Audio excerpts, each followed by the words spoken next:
South Korean tech giant Samsung has permanently ceased production of its high-end Galaxy Note 7 smartphones after reports of devices it had deemed safe catching fire. The firm had already reduced Galaxy Note 7 production volumes.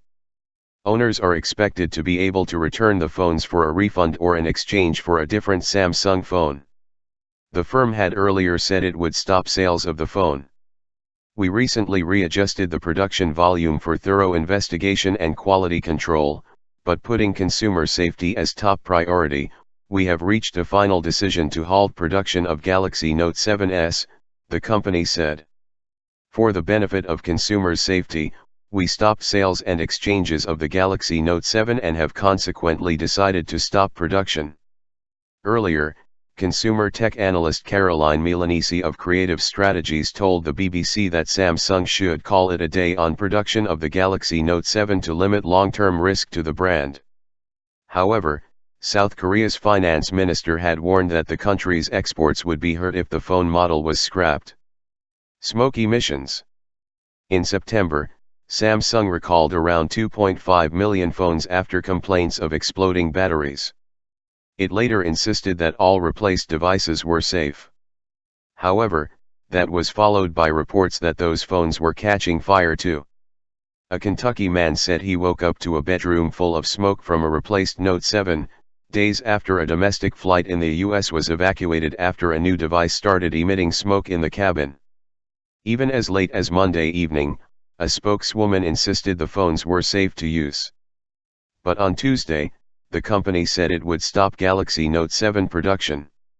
Authorities in the US and South Korea are investigating why even the replacement Note 7 phones that Samsung equipped with a safer battery reportedly caught fire. An official at the South Korean safety agency said the replacement phones might have a defect that was different from the problem with the original Galaxy Note 7s. Brand damage. Samsung could suffer a considerable loss of consumer faith, said Greg Rowe at HMC Investment Securities.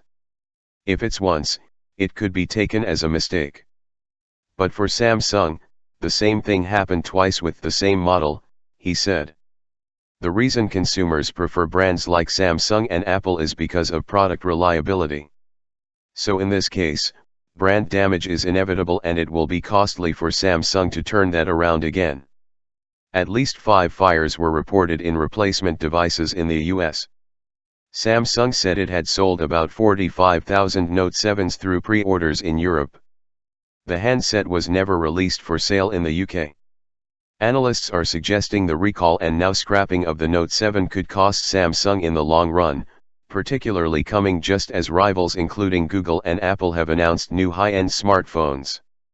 Richard Windsor, from Edison Investment Research, said, as a result of making a complete mess of the Galaxy Note 7 recall, Samsung is more likely to lose a large number of high-end users to other Android handsets rather than to Apple. The real issue is brand and reputation. As long as Samsung carried out the recall smoothly and kept users very happy, the issue would eventually blow over. Unfortunately, this is very far from the case, and the fact that Samsung appeared to still be shipping defective devices could trigger a large loss of faith in Samsung products.